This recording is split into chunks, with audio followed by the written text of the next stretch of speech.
Well, first of all, thank you very much for your kind words, Lori and Angharad. You mentioned the word energy quite a few times. I'm scraping the barrel here at the end of the term, but I'm very, very motivated. It's so lovely to have so many of you here. And I'm really excited to share what I've been doing this year really in St. Athan.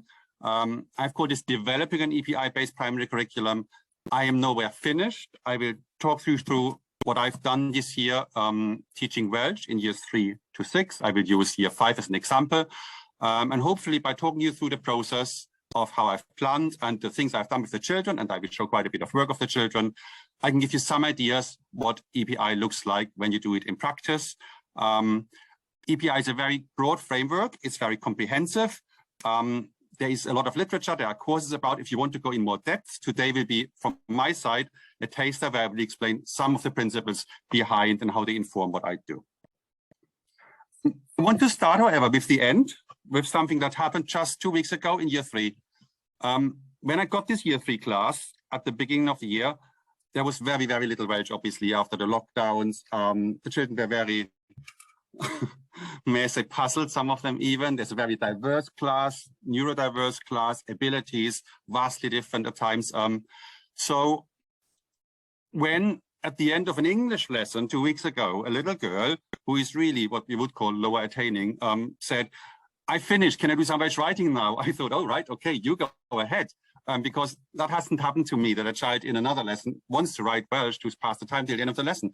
So I let her go, and she did this for me, and that really blew me away, because that, for me, confirmed that something has worked this year. I don't claim we are anywhere where we want to be eventually, but something has really worked. So this is a child who still struggles writing English, but she wrote in this lesson, which was not after Welsh, it was after another lesson, different patterns we've done this year, writing about herself, writing about her friends, using really nice phonetic writing. We've done phonics this year. So if you look at the word bees down here, Welsh, phonetically plausible, really. So some of the work has really worked, and it was just really nice to see the enthusiasm. And once she had started, the class went off and suddenly everyone was writing Welsh, and I thought, wow, nice, okay. So I just wanted to share this. That was one of the highlights of my year at the end. I will now go through the process, how we got to this point. EPI is short for Extensive Processing Instruction. It's a method created by Dr. Gianfranco Conti. Dr. Conti developed this while teaching in very challenging schools, secondary schools, and it's a method that's very, very inclusive. It's game-based, it's very, it has a very easy access to the activities, but it's also very evidence-informed and very effective. There's a lot of implicit learning, priming happening, so learning through modeling, through listening. And what happens, and what I found in my class as well, is many children who sometimes struggle to access the language, to give them many very carefully thought out modeling activities, find it much easier to access, and we delay the speaking, the production of the language, until children are comfortable, till they know what they want to say and how to say it. So some key concepts of the method, I don't claim this is comprehensive at all, are, first of all, tasks are very carefully sequenced, and so are the resources.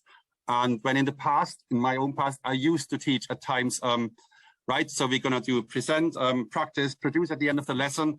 Now I sequence tasks over weeks and weeks, really, until we come to production in the 3rd, 4th lesson. That's a big difference. So we delay the speaking and the writing quite significantly, and we put the listening and the reading first.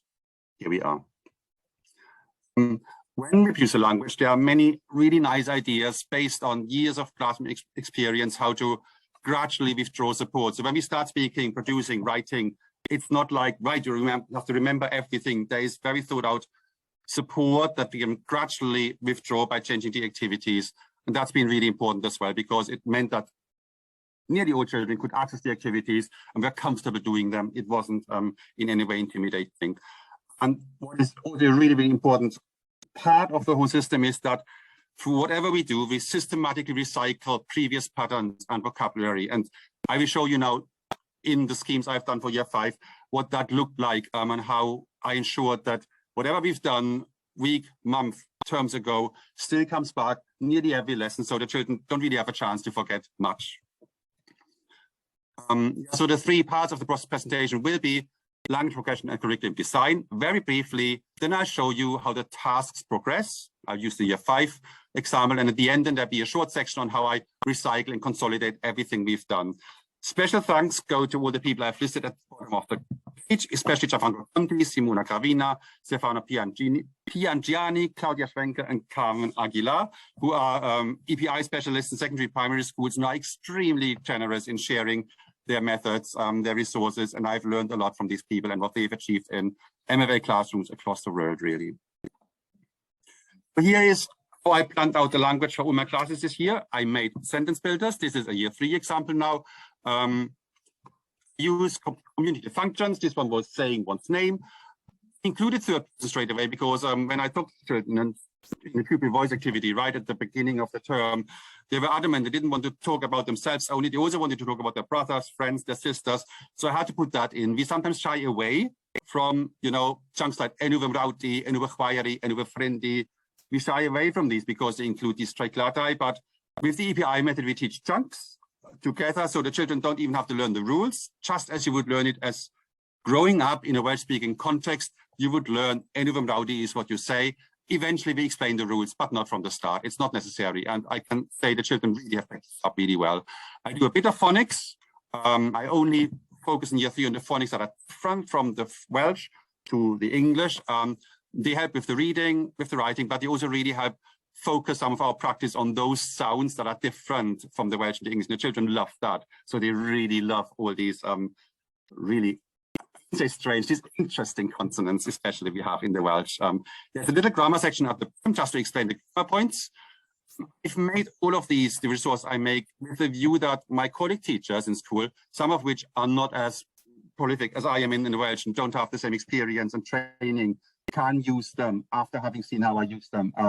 And that has really worked. One of my colleagues might be here, Katie, when I had to go away for an emergency, she was capable to make her own lesson up, and she was absolutely confident teaching using what was there in language planning, but making her own activities and fitting them into the progression of the tasks.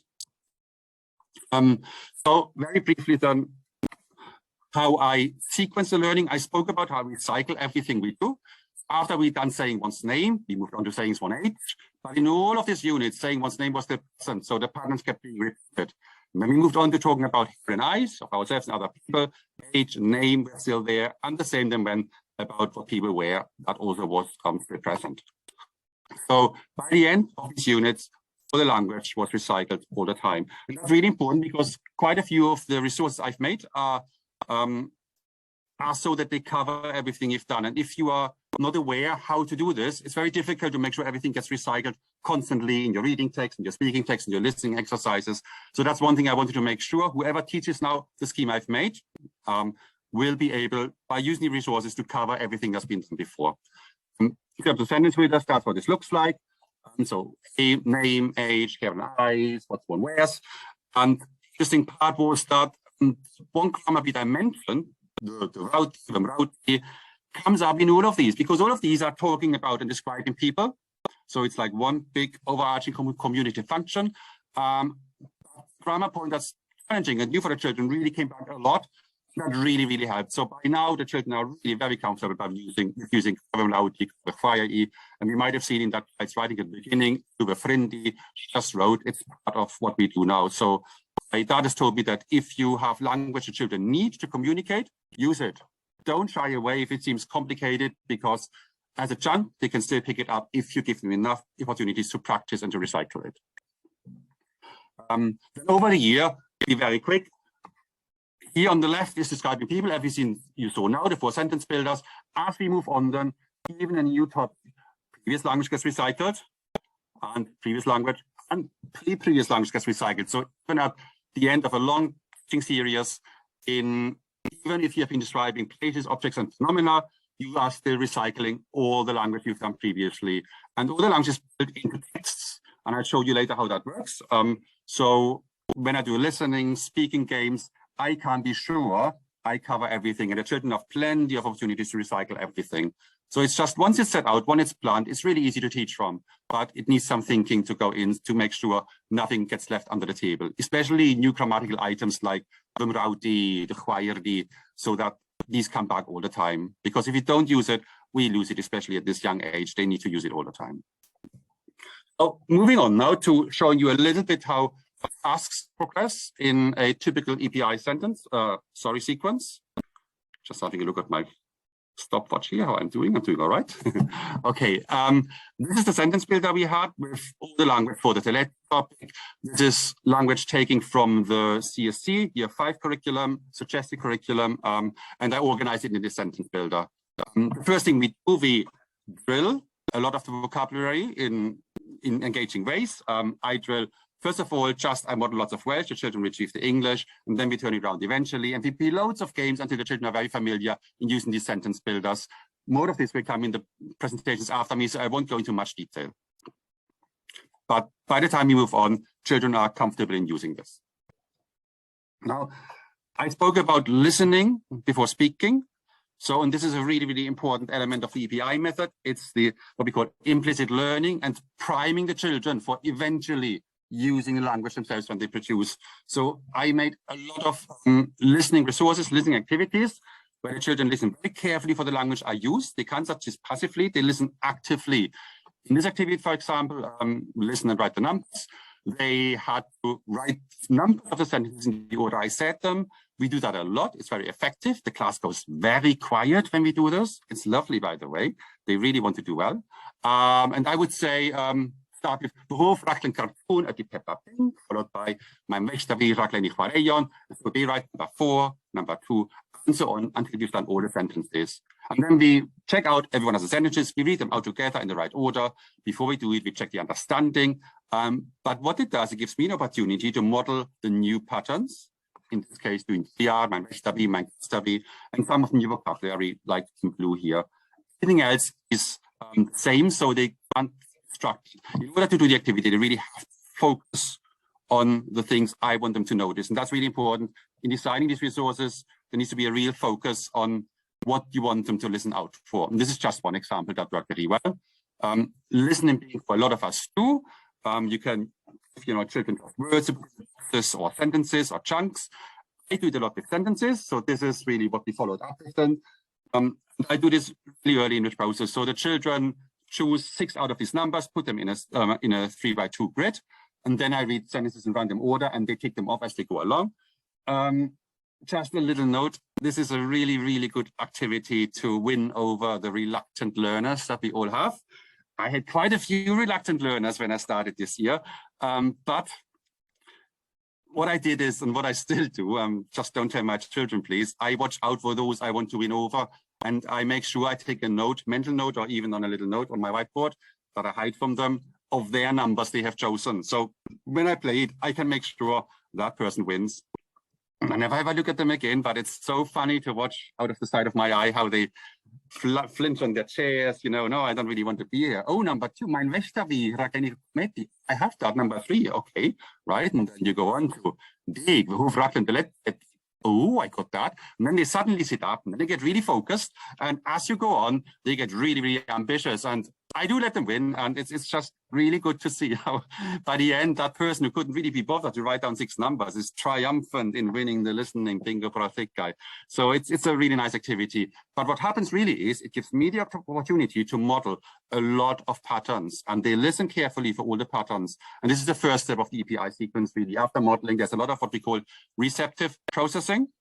So we listen out for certain elements, and we process it. So you don't just listen passively. There is a purpose behind every activity. Okay, so I'm leaving out loads of activities. For each stage of the progression, there are many different activities, so it never gets boring. You move tasks really quickly. The children are engaged in going over and over the same language again and again. They even realize, but they don't mind because the activities are fun, they are engaging, and you get them to focus on different aspects of the same language. So there's a lot of pace in the day. The lessons really fly. And there's a lot of enjoyment, well, mostly, okay. I put my hands up. There has been the odd day when I did the planning wrong, when the challenge is too high with us, so you lose them very quickly. But in general, EPI gives you the opportunity to move tasks, to adjust tasks in terms of pace, of challenge, to what the class needs on that day. I wanted to share Trap because it's worked really well. So once we can read and we know the meaning and we practice just speaking and listening. And in Trapdoor, you work with partners. one partner secretly writes on their whiteboard a sequence of letters. So they might use A1, E1, C2, E1, and so on. And their partner, then partner two, needs to guess the sequence. So they might, if they see this sheet, they don't know what their partners, those they start by reading the whole film at the Harry Potter, and that's the right one. So they get a thumbs up here, carry on. With them and Moonhigh Gwylio, and then, trienni, and fall to the trapdoor and die a horrible, cruel death. At least that's what I tell them, but it's not true. All they have to do is they go back to the beginning, the whole film at the Harry Potter, and now they know it's not with him in Moonhigh, so they go to Moonhigh Gwylio, weird, and so on. They work their way through. Some children write numbers once they get them right on the whiteboard, so it helps them remember, go through. I don't mind that because you don't want to throw it out to be boring. But what it's really, you get children working together. One is reading, one is listening, and they are very, very engaged. They like to show off as well, and so you're kind of sharing, just showing how well you work your way through this. EPI classrooms are very, very noisy. So there are many activities, throughout activities where children work in pairs, listening, speaking, reading. So there's a lot of Welsh around, and I really don't mind that. Many tasks are low seating, high threshold, so you can, it's accessible to all the children. That is the point really of EPI. I mentioned Gianfranco Conti working in very challenging classrooms with at times very underprivileged intakes. But then there's a lot of challenge the children put themselves in as well. So Trapdoor is a really nice example how we get to speak and how to listen to each other. And the next stage really in the EPI sequence is what we call structured production. You might remember, I told you about gradually taking away support. Well, mosaic translation is sort of in the middle of that process where you give the children the chunks of Welsh, but they don't know which order they go. And then you give them English sentences to translate. And we do that first together on the whiteboard, they do it on their mini whiteboards, and then they work independently. That's a mid-ability child who did it independently in about 10, 15 minutes. But they have to find the chunks for each sentence at the top. You can't put them in, like number one sentence, everything in red, there's the German coming. That's number two, everything in yellow, but it takes a lot of time. And so we sometimes just use numbers. So everything sentence number one is number one, and so on. So for the Hof, my favorite character is Harry Potter. They would look around. The Hof Gemeriat, there it is, number one. Harry Potter is here. That's another number one. And then they move on, and the sentences get longer. Really nice way for high seeding to extend themselves then is some finish this very quickly. So just say, right, you go on. You have all these chunks. How many other sentences can you make? They need to make sense though. That's my only competition. So you can write other Welsh sentences. For example, you could make both Gymeriad and Voldemort achos mae un cool. You could write that. You need to write the English translation, and just to make sure they don't just write any Welsh. And sometimes if it doesn't make sense, right, that person doesn't quite have it. So by making them write the English translation, that works. So this is an example of structured production where we start producing the Welsh. You can also do that orally with a partner, by the way, not writing, just saying it to each other, but with support. At the end of this unit, I worked towards the children writing about themselves. I really wanted them to have a go with everything they had learned, just about the Teletti, and actually I'm taking back now. This is Teletti, a little bit of what we've done before as well, but to see how they could adapt the patterns to writing really about themselves, because the point of using cognitive functions really is to get the children, give them the patterns they need to talk about things that are meaningful to themselves. So we had this model text and we worked over that in many different ways, which I will not bore you with now, but they were very familiar with this. For example, they could replace the black bits with their own information, do that with partners, do quizzes, and so on. And then they went off writing. They had sentence builders for support. Many use the sentence builders at this stage. We still do, and writing independently is an aim of mine, like year 3 did, which we're working towards really. But then, so this happened. This is a middle of the road, middle ability child, prior retirement child, who is very, very shy in class. So will not say much in Welsh or other subjects as well at the moment. Lovely child. But whoa, did she like the writing? And wow, did she enjoy showing off and coming to me and asking for different things? So we had the patterns, love, doing Dulia, only in the context of But straight away, all the children came and asked for other nouns, things that they really wanted to talk about. So the whole friend, for example, how do you say, well, I know my favorite film, what's my favorite friend, what's my favorite color, and so on. So it was really nice to see how they adapted the patterns to say what they really wanted to say. Interestingly enough, everyone was engaged. I can't complain about that. It was nice because writing Welsh was a bit like pulling teeth before I learned how to do it properly on the Welsh in a Year course.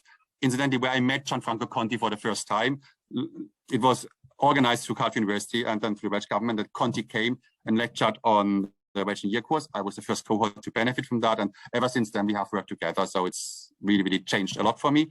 Yeah, so it was just really nice to see how the children made that own.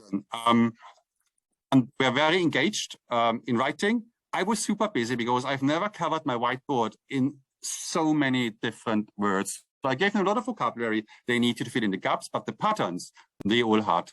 And I thought that was really nice to see just the engagement they had, because for me, that was very, very new. And this is a higher ability child who really then patterns, who avoided die Causa, was mein Anhöckel und mein Gastavis Bigockless. There was a lot of humor and there was a giggling going on that table when they wrote that. And when she came to me and read it to me, she read it to the class. So there was a lot of emotion involved this way because they really felt ownership of that. And just by having these patterns worked very well. So we ended that whole unit then with an oral exercise where the children were given cues, practice using this. So the same patterns you just saw in the right. So this would be mein Gastavi, mein Mestavi. So something is achos, something, and they took notes, some scripted, some didn't. Then we played a little game 3, 2, 1, where they played with a partner. You have 3 minutes to tell your partner all the information, then 2, and then 1. So we practiced speaking more and more fluently about what we did. Some children managed to do it without support, which was great. Some needed just the words written down, and some have the patterns written down on the support. But I'm happy with that because everyone was engaged, everyone was reading or speaking independently, everyone was listening to their partner. So yeah, that's something I really want to develop, these, what Gianfranco Conti calls fluency tasks. So practicing the speaking in a very, very efficient way and over again, really, so the children enjoy it. Right, so that was it, really the unit in a very contracted way. I just quickly go over now what I did at the end of this year. I wanted year 5 to have a chance not just to practice, over practice everything we've done over the year, but also catch up on some of the things they've missed out in lockdown, because they've missed out on a lot in lockdown. So recycling, consolidation really, but also feeding in previous patterns. I wrote this little example text with patterns we've done in year 3, 4, 5, not 6, 3, 4, 5, like doing the Deut, im Body, Good and Haley. And the children then went on to well, I show you how I talk them through. There is more to this. There is third person to this as well. So I'm not showing you everything, but it went on then. En uw rauti at the my rauti and hoffi, my rauti and chwechoid. So there was more language that they didn't have the chance really to learn. And it was up to them to use the extended language as well. And some did, some didn't, but that's completely fine. And then a really nice way to practice this we did, I'm not showing you everything again, just one activity that worked very, very well is disappearing text. It's done very quickly on the PowerPoint. If you write your text and then you use black highlighting and you start reading. So we read at the class, we understood, we read twice through, there was some fluency, good pronunciation. And then I started taking words away. We read again. So when we at the allen, doing the guide. And we, once we are through, we take more words away and we through again, and then more words, and then more words. And if you show the children this page at the beginning, they would say, oh my goodness, I cannot remember this. But I'd say at least 70% are completely on board by the stage. They have internalized all the patterns. I leave the vocabulary because that's harder to remember really, but patterns, what I wanted to use automatically, and they just say them. They are primed to use them in this context. They know what's coming up. And the other 20% or 30% will not read everything now. They are still listening. They're still taking part. So everyone is on board. So that's just one way to exploit a text orally. A text we want eventually use as a model for writing. Well, little game we play a lot is Mind Reader. Another way to explore the same text. Different patterns of the text I would have had in this format as a whole class. Well, with partners, but just on the big whiteboard, these come up. The partner. You write down explanation, for example, my Bukhari and Oizoit, and your partner has to guess So they say they have 3 goals, mijn vrouw die en ik gooit na, mijn vriend and die gooit na, mijn vriend and die gooit na, and they have to swap around, and then the other person takes goes, and the one first to get the other sentences gets a go on their own, and gets a point, and they start again, they change the sentence. Very, very effective to get them talk over and over again, these core patterns you want to flood the input with. So flooding the input is this term where you try to use the same patterns over and over again in many different activities. Other way then practice the writing was doing little things like anagrams with all the different patterns and core sentences of what we wanted to use. That's just a year 3 example I put in there because I thought about it and it was just a really nice lesson. Year 3 in a similar stage of the acquisition process. Most of mid-ability children did this independently really quickly. I was surprised. So that's definitely something I'm going to use again. That really, really helped them. I think that's one of the things that helped them then to write independently or to speak independently after, because it made them think about all the words and the order and so on. So it's not the spelling we want to get right. It is thinking about the words really and what they could be at this place. And yeah, so processing the language in many different ways. Same here, fill, more challenge because the letters are not there anymore. That's not a year 5 with the patterns. Most of the class did that independently and they did really well on this. 2 more things I want to show you. Very good for preparing writing, but also for keeping language in your mind is the dictation. Claudia Schwenk has shown me this, Frau Lehrerin on Twitter. I need to share all the Twitter links of the people I showed you earlier on at one point. It's really, really effective. And the whole class is really engaged doing that. We read the sentence together, or volunteers read. We make sure we know what it is. And then they have 10 seconds to look at it really carefully because I expect 100% spellings. I don't expect 100% spellings. I just want them to look really carefully at it and to memorize the language. That's the important bit, because then it disappears. And once it disappears, then we write it on mini whiteboards. They don't even show me. I let them write. I make sure everyone writes. Then I show the correct version. I let them correct, and then they show me. And they're very engaged with this. It really, really helps, you know, getting understanding of patterns, structures. We say to each other, then as well with partners, they can do it with partners. Been very effective doing that. I do that for all the different patterns in what I eventually wanted to speak and write about. And then more ways to exploit the language was, first of all, language detective. So we are back to the example I made earlier on, things I wanted them to use with language, not just from this year, but previous years as well. I wanted them to catch up on. And there's 2 ways to exploit that, really, I do. First of all, we do it in the whole class. And then they do on their own what we've done in the whole class. The first way is to find a copy to Welsh. Super good activity, really, really nice. They read and they have to find the Welsh for I'm 9 years old, underline it or not, and copy the Welsh into here. What it makes them do is read the text many, many times. And also I can have them focus on the main patterns and the vocab I think they will need most, writing and speaking independently after. And it's just one example. Literally, middle ability did that independently within 10 minutes or so. We had done a similar text before with different vocab, but similar patterns, so it helped. But it's really nice to see the children process the language over and over again with a lot of concentration and doing well. So it really, really builds their confidence. I never, ever give them things where I like want to assess how many of you get that right. So I make sure everyone has the support they can to feel they have achieved. The other way then is to exploit a similar text. So this is very similar patterns, but different vocab. As reading challenge, as language comprehension. This time they have just to answer the questions in English. So how old is Tom? And doing Zeit, so they write he's 7 years old. So similar, over the patterns again and have to find information. And again, most children can do that independently, but this is more challenging. So I work through that as well. While some children do independently, I go on the board with a group of learners and we do it together, discuss the language, find it together with some hints, make sure we say it, you know what it means, but can be done as whole class, some independent, some in a group with the teacher. So just to show you what happened then through all this recycling and consolidation in the summer term, this is writing we did in March. This is one of the middle ability children I showed you earlier. So actually, no, it's a different one. I'm so sorry. When they wrote about themselves, this is what they did. Very nice working, very nice writing. Then we went all over these patterns, what we've done before, what we would have done in year 4 and year 3, and with some of many more activities than I've just shown you. But then they went back to writing in June. and this is what came out this time. And I was really, really pleased with that, because that's a child who is not, well, she is confident in herself, but it's not a show-off person. We have show-off, right? We have show-off learners in languages. We all have them. I was a show-off child in school. And the one thing I had to learn as a teacher is that most children were very, very different to myself. And it took me far too long. But this is not one of these children. So she really used what we, yes, she used sentence builders for some of the things, not for all of it, but she was looking at patterns. But I was very pleased that things like my em inside Dathan, like my him inside Dathan, speaking about her brother and her sister, she used, and that was not put explicitly yet. In some of the text, I'd explained. And so that's another advantage of using, very thought out text for listening and speaking and activities and games. You can feed in a little bit of input and explain.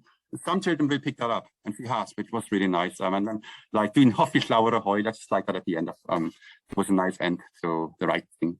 Yeah, so that's the progress they made this summer term. So I'm happy with that. Back to the child in year 3, my highlight, because it was completely independent. I've been to the most wonderful school yesterday, which is Avonavellen. Denise Jones is here. It's like, I have so many ideas going forward now, how to use what I've done this year, but to get it more into short daily Welsh activities as well, to get the children a lot more independent in producing the language, in speaking, in being forward, not worrying about the mistakes they make. So there's a lot to do for me still but overall, I'm happy what we've achieved this year, but I'm very aware that building a curriculum and learning how to teach through EPI takes more than a year. And I feel not quite like a rookie anymore, but there is a lot more to come for myself. So in summary, seen now, hopefully, how I try to sequence the task very carefully and the resources. There's an and missing. Here we go. Task and resources. We really front listening for the speaking and for the writing. It's super important. What it does, you get many more children on board if you model the language a lot more. Not just at the beginning of lessons, but over a couple of lessons in very thought out method and thought ways. Then support gets gradually withdrawn. The recycling is extremely important. That is that built into all the teaching materials next you do. Everything comes back.